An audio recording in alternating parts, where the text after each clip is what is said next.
Hey folks, it's your friend Ashton, and welcome to the Rooted Rebellion podcast, the show that's reshaping the food system from the ground up.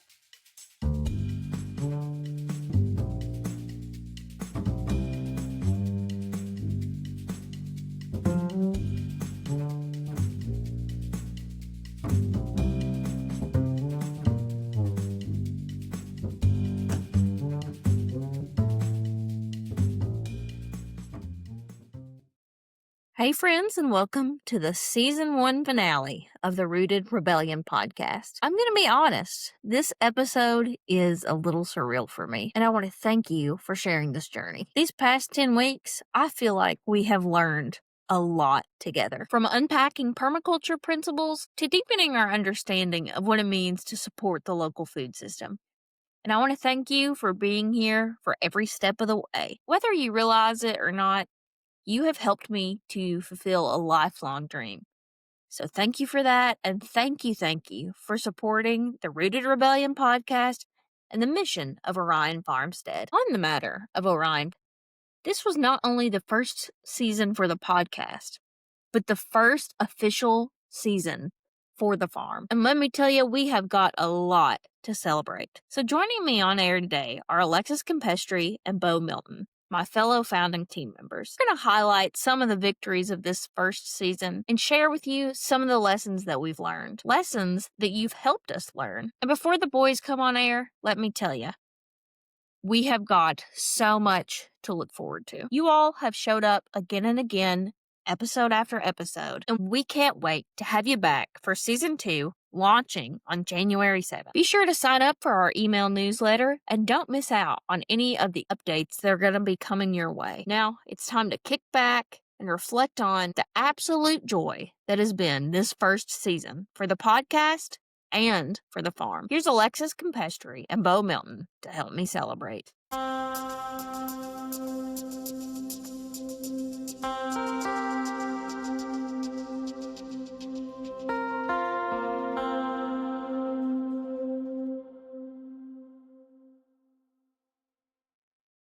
Here we are at the end of our very first season of the podcast and the first season of Orion Farmstead. Fellas, let's do a vibe check. How are we feeling? I'm feeling for our first season, Ashton, like we did a pretty damn good job. I mean, we had stunning reviews on Airbnb and other platforms. The notes that people wrote in our notebooks inside of each of the units is just so gratifying to read. Really validates a lot of what we've been trying to do out here and get it nice and cleaned up. And yeah, I mean, we didn't make as much money as maybe we had hoped, and we had to shut a couple of events down that we were hoping to host. But I think by and large, the season went really well. What do you think, Bo? I couldn't agree more, man. It was really neat just being able to share everything with everybody here. All the guests that came over, everyone just loved the place, and it was a neat experience, I think. Yeah, just to echo both of you all, this season has been so gratifying for me, not only with the podcast, but with the farm. No, Alexis, we began this conversation almost 3 years ago, I believe January of 23, over Zoom, looking for property to potentially kick off this idea. And here we are, November 2025.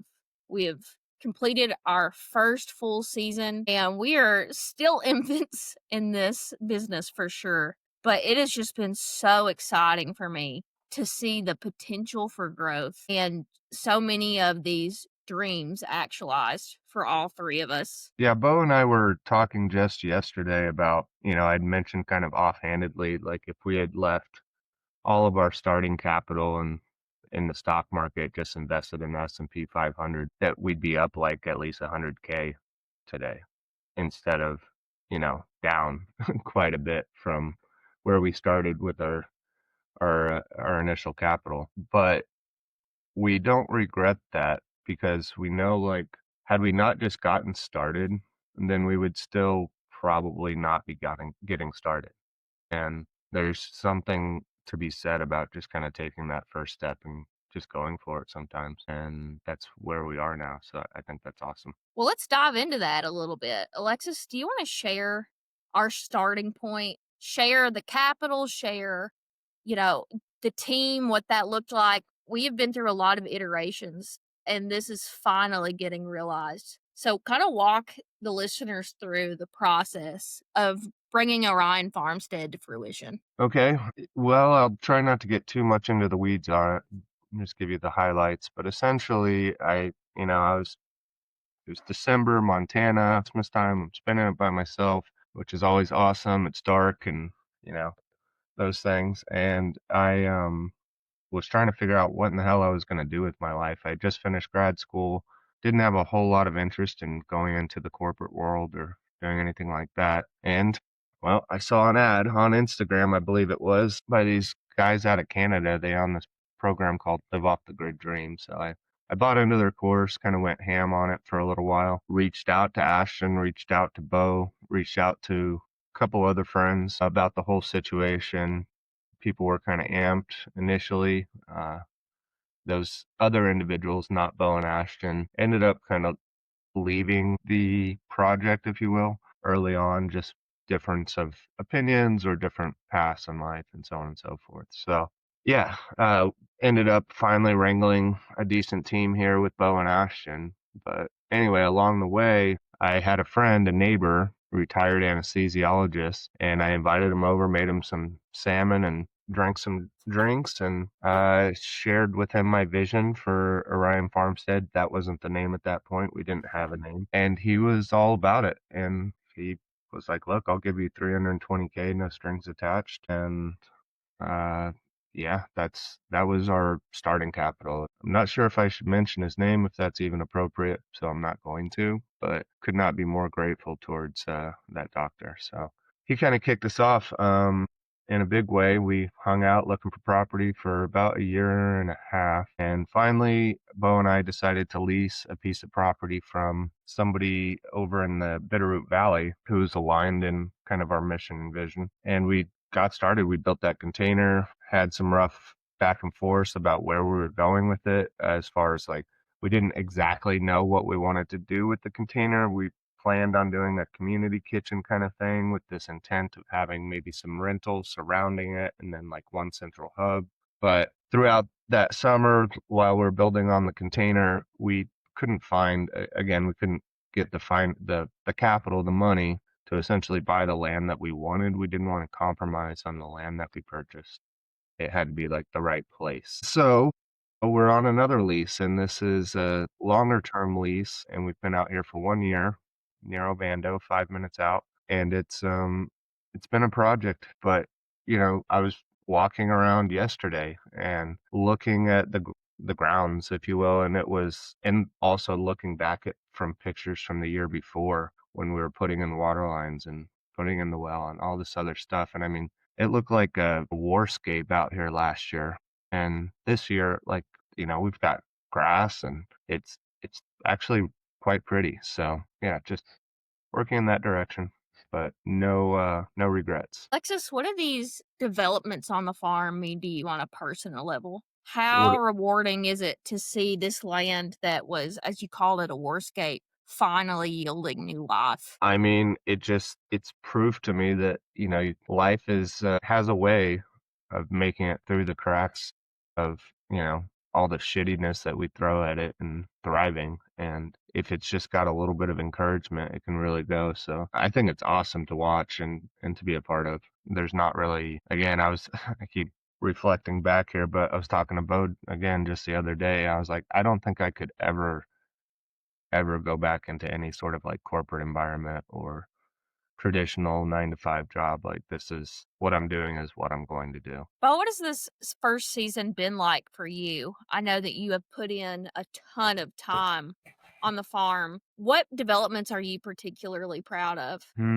Well, all of them, but I describe it more as gratitude. There's been a whole litany of things. Alexis mentioned a few of them that have just come together absolutely perfectly. Like, I was just looking back at, about this time last year when we had gotten here and put all the water lines in. We're just wrapping it up right now, and it's very, very easy in November to get snows and freezes in Montana. And last year we didn't get any when we were still putting water lines in. So there's a lot of, I think, serendipity, a lot of providence in us being here and surviving and not freezing to death in the first early part of the winter. I mean, I didn't finish the shipping container tiny home until probably March to have it fully finished. In December, I finished out just the bedroom, and I slept in the bedroom on the floor, and Alexis and I finished out the rest of the container through March. So it's definitely been a little bit of a wild ride. I'm glad I didn't know all the work that would go in, because I'm not sure if I would have done it knowing all that we would have had to do. But I think that's how businesses work. That's what it's like pursuing a dream. You jump and kind of build your airplane on the way down, and that's really what we did here. Yeah, when we landed and thought we were going to have a working well and working power and working septic. And we kind of had to pivot on all three of those accounts, which we did not anticipate. We just thought, yeah, from our lease, we thought that was good to go. We did a good job working with the landowner, though. She was very understanding about the improvements we made to the property and offsetting our lease payments as a result. So we had a very good relationship, and we're very blessed in that respect. But yeah, we did what did we do? Like 700 feet of water lines. We had to run 500 feet of power. We did all the digging ourselves. We laid everything ourselves. We installed all the water lines ourselves. We built that foundation for the pump house. We ran 200 feet of septic lines. A lot of that by hand because we Twice. ran up. Yeah. Well, the first time we did it, we had the excavator, and then we ran out of time, and then we reran that line for a more optimized route. But that was bonkers. I remember in particular digging part of that water line underneath that trailer, laying on our backs in the trench, digging horizontally with our feet with those shovels. That in particular, yeah, I'll be very glad to not do that again. But it got us here. It was neat because all of us worked through the winter, all of the isolation we had during the winter. We started the season off with a huge bang with hosting Corinne from Broken Ground out of Bozeman in that first permaculture workshop. And to go from just Alexis and I out here through the cold isolation of the winter, really there's just putting in so much work without being able to share any kind of results for what was that, 6, 7, 8 months. And then hosting that workshop and having 20 to 30 people come out and being able to share what we've done, share our experience, feed all these people, let them stay on the property, let them enjoy the beautiful place that we're at was very, very special. So, yeah, feeling blessed and feeling grateful for all of that. You talk about just how much effort that has gone into this project and how that's part of starting any business, but I would argue too that the kind of almost foolish hope that you have to have in regenerative agriculture, as cliche as it sounds, is incredibly noble to me. You know, just how much passion has gone into this project is remarkable.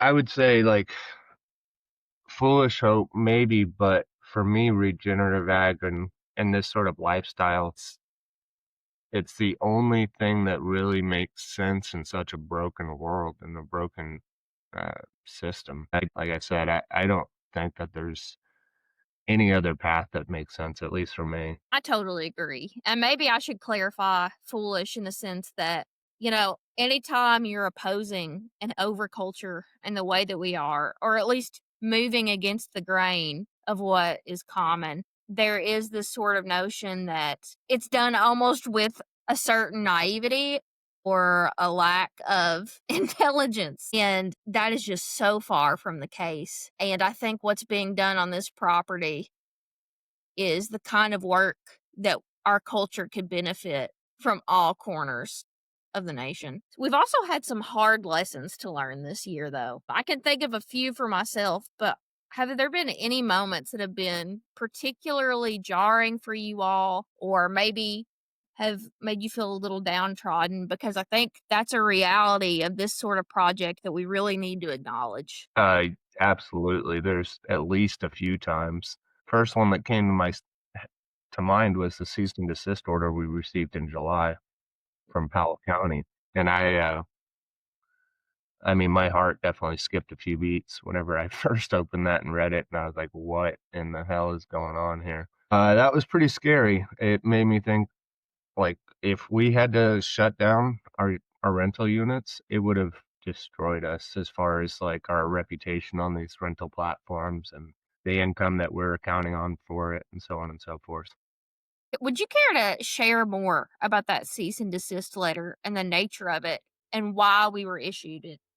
Well, why we were issued it is really more perception of what we were doing based on maybe some stuff that we had on our website. So really, it was kind of I think initially maybe a bit of a misunderstanding, and then also they tacked on the possibility that basically that we were doing commercial activity with one of the units, and so we had a conditional use permit for the shipping container, but I guess not the tiny home, and there was some confusion between us and the county as to whether or not we even needed one initially. So all that aside, we played by their tune and jumped through their hoops, and we got our conditional use permit. So it was really not a big deal in the end, but without a doubt, it was jarring. Yeah, and that's one of the battles in this type of business that I think people seldom consider is just working around and working with the social infrastructure. But what have you found to be one of the lessons this year? Well, one of the reasons that, of course, any of us are in agriculture that choose to be in agriculture is the lifestyle and the blessings of working with life, critters, big and small. That's something that draws all of us to this. It's amazing how attached you get to some cute little critters. But when you're blessed with life, you have to live with death. And that's just part of it. It's not a fun part of anything that we do, but when we raise animals, like whether raising them for slaughter or for eggs or for enjoyment and companionship, there's always kind of a combination of that. It's part of grounding us into the reality of life and what the purpose of agriculture is. So, and the circle of life. It was definitely hard though. It's never easy to lose that. Yeah, I knew it was going to head that way at some point or another. And that was certainly one of the first lessons that I thought about. I don't know. I've been around a lot of animals. I grew up in agriculture and I've experienced a lot of death and unnecessary death in animals. But I have very few times been so personally responsible. And so that has been a sort of awakening just in my experience with the farm this year. Exactly, exactly what you said. The feeling of personal responsibility for it when it's your critter versus just you happen to be on the property. It's another level. Yeah. Do you have anything that you would say to people who are new to farming or are trying to start a business like we are for when those losses inevitably happen? Not really. I'm sorry. It's gonna hurt. Learn your lesson from it. Do your work on the front end to try to mitigate everything you possibly can, whether that's electric fencing or critters. Anticipate everything you can, but you're not going to see everything ahead of time, and critters have just a way of dying. Okay, That, acquaint yourself with suffering. exactly. Embrace the suffering. Yeah. Yeah, it's part of it. Well, I Uh, think I would extend this too to plant life as well. And it maybe doesn't have such a visceral impact, but we have lost plenty of crops this year. Let me go ahead and publicly take the blame for pulling up the strawberries. That's one of my lessons this year. I would extend that in the sense that any loss you have is going to feel like a failure. And I think that I want people who are either growing at home or, again, trying to monetize this in some way to understand that that is just part of the game and just learning how to internalize that without carrying guilt with it. Adding to this conversation a little bit, it froze here June 4th. That was fun. All of my annuals that I'd planted literally 2 days before died. Mm. But got back after it, and it's a learning experience as far as how to know. You'll never know exactly when to plant, but having experienced a freeze on June 4th has better prepared me for next year, and that's part of the reason we're trying to get this farm store with the greenhouse on the side built. That way we can extend our growing seasons just a bit, and of course, we're shifting what we're growing as well. We're focused more on root vegetables, culinary herbs, flowers, that sort of thing, as opposed to like maybe corn. So let's address that. Let's address some of the exciting new things that we have coming next season. As you mentioned, we are striving to have a farm store in place. Alexis, do you want to speak a little bit to what that's going to look like? Sure. So the plan right now, of course, these plans can change a bit, but It's at a small farm store right here on the property, right on Highway 200. And we're going to source as much as we can from our own place, being that we're kind of getting started. We're going to be able to fill the shelves. So we're going to source locally from other ranchers, farmers, producers that align with our mission vision or are somewhere in that same ballpark. I'm hoping to really get my mushroom game going. We had like this season, I put out a bunch of mushroom spore, and I had more or less given up hope on anything coming of it. And in July 23rd, I remember very specifically, I walked out there in the morning, still no mushrooms, didn't expect to see any mushroom. Went and floated the river with my sister and her boyfriend. Came back that evening. We had like 20 pounds of mushrooms in that little patch, and I was just blown away.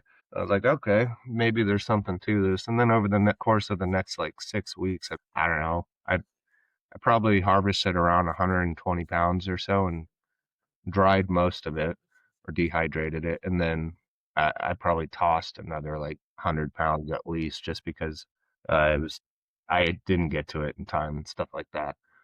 But yeah, having mushrooms in the store and various related products like tinctures and such, as well as maybe doing baked bread.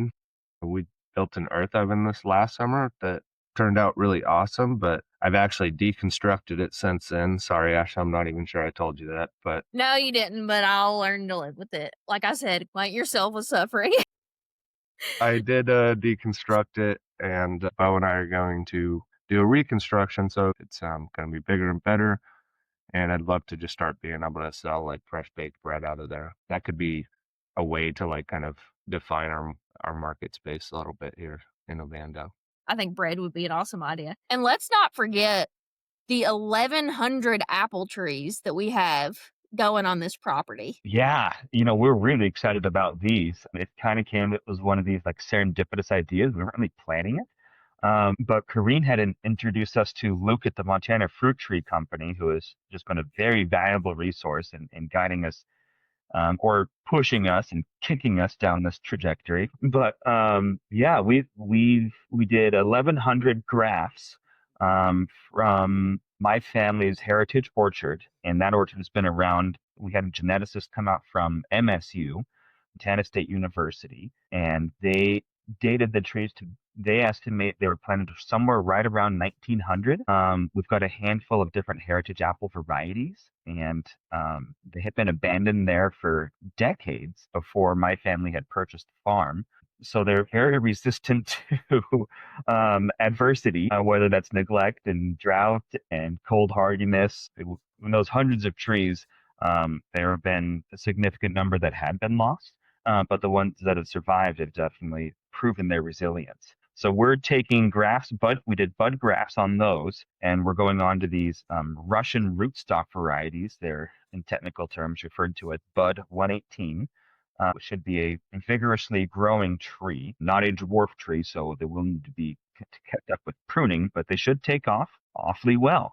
And they're cold resilient below negative 50, not just cold snaps, but an extended negative 50 degrees Fahrenheit. So we're really excited for these guys to see them take off and proliferate around Montana. This should be a very hardy tree. And in addition, I want to keep in mind that we are going to continue to be devoted to providing an excellent rental experience.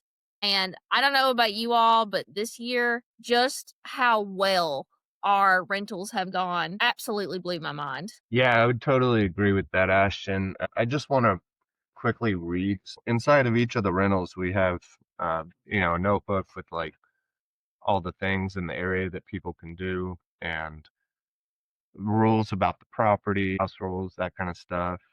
But we also have a notebook that people can leave notes in or review or whatever. And I'm just going to read one or maybe two. Yeah, please share. We had such a fantastic stay. Our vacation was everything we hoped for and more. You have something very special here that we will be telling our friends and family. Thank you for everything until we meet again. And what a magical place. It has been beautiful and peaceful staying here. We wish we could stay longer.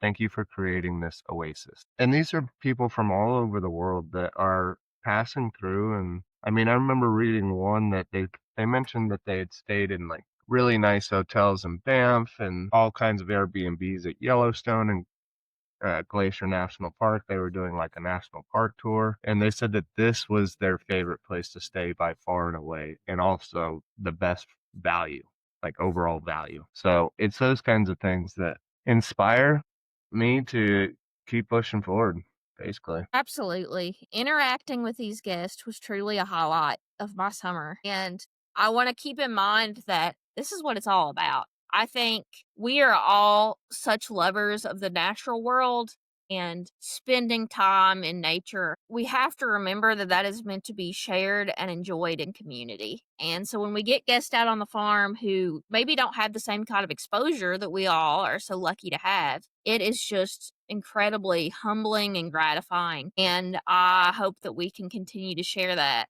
for as long as this business is in operation. Should we share some guest bloopers? Sure. Do you want to do what do you have in mind for that? Let's hear it. I mean, I think possibly the best I one feel of like the I know. well, I think I know. there's two that really jump out, and the first one is putting compost in the water filter. Knew that was coming. Was Okay. that was extremely confusing to me. I just could not comprehend how someone would think that compost goes into the top of the water filter.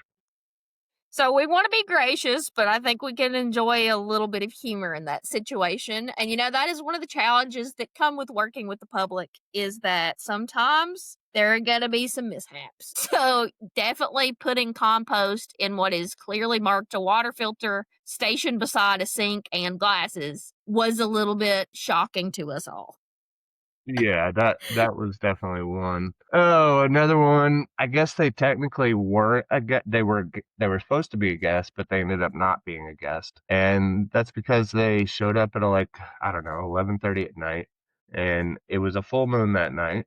But apparently they couldn't find the rental, which is pretty much right in front of you when you turn off the highway. So it's pretty hard to miss. And anyway, long story short, next morning I wake up to these missed phone calls and texts, and these folks had ended up calling the sheriff, the local sheriff, county sheriff or whatever, and the sheriff was confused as to why they were receiving this phone call, and I guess they told them to book over at the Ovando Inn. And anyway, it was just kind of a ridiculous situation. Have a favorite review. And if you have the notebook in front of you, I wonder if you could read it. Beau, do you have the notebook for the container? I sure do.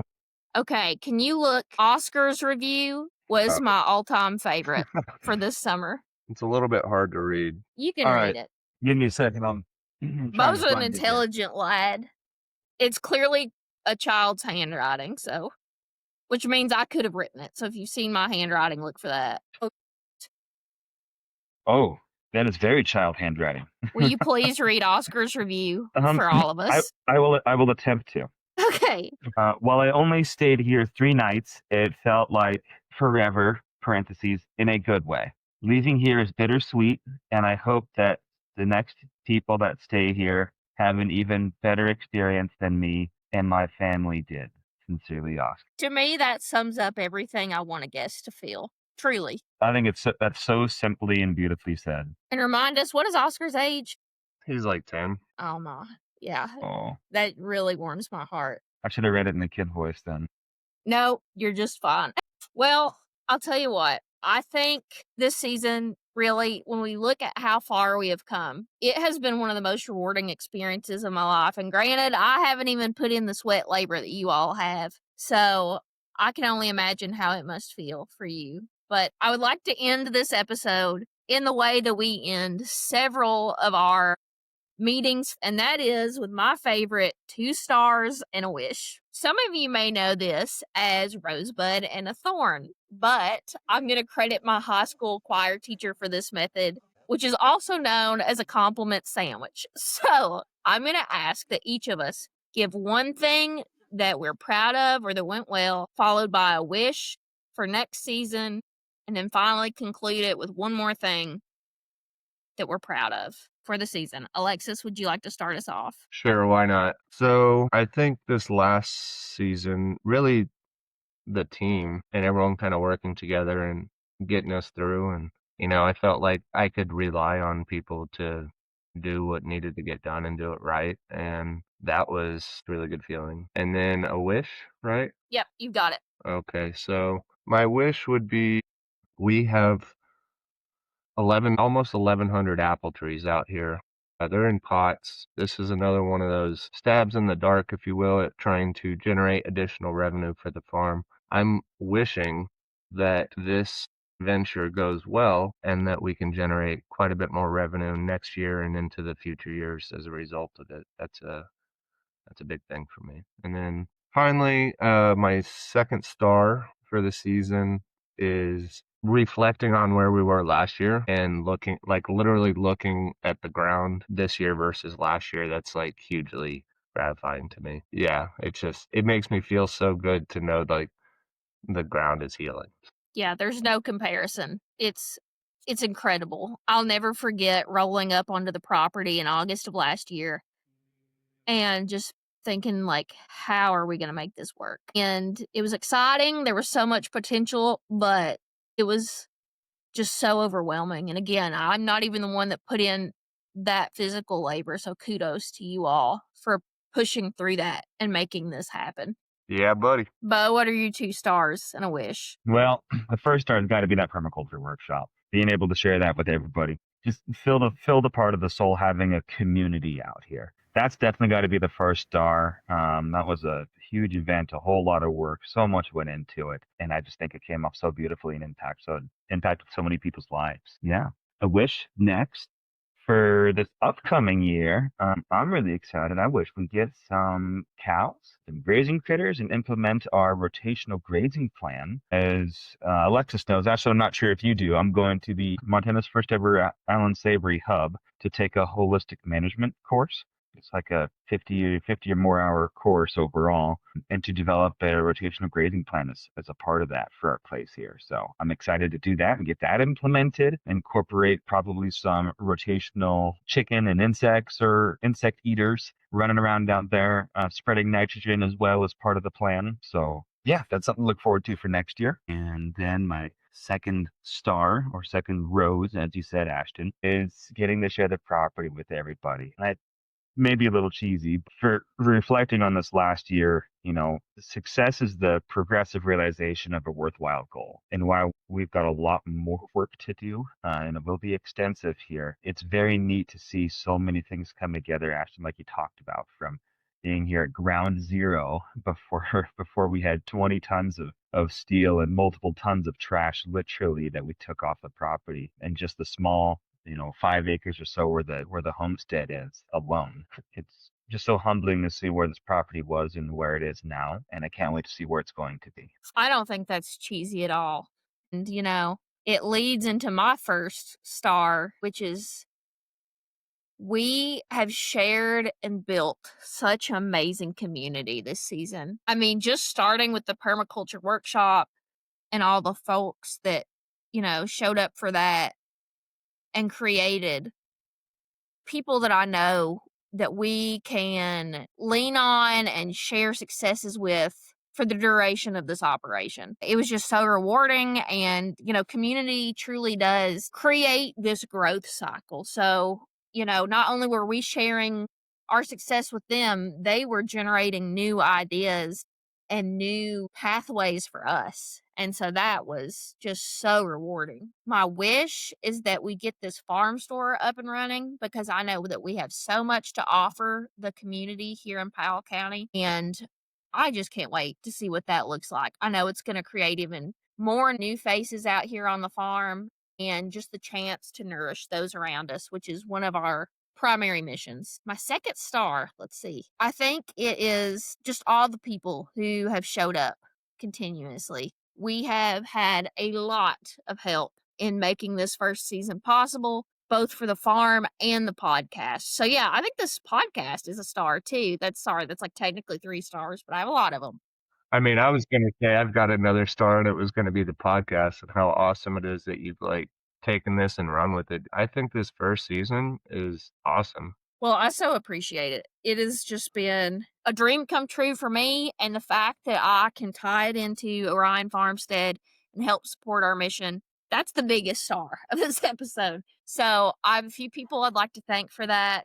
Obviously, my awesome founding team here for Orion Farmstead. We've had some heroes without capes. Beau's whole family has supported the farm on like more occasions than I can count. Like anytime we had an event, it was like Alexis and myself and the Milton family reunion. So I'd like to thank the Milton family and, Corrine Irby, who helped us with this first permaculture design and workshop, and all of the guests that have been on this show. It has been a phenomenal ride, and I cannot wait for what happens. We're going to take a short break here through the holiday season, and we'll see you back again in January for another season of education and fun.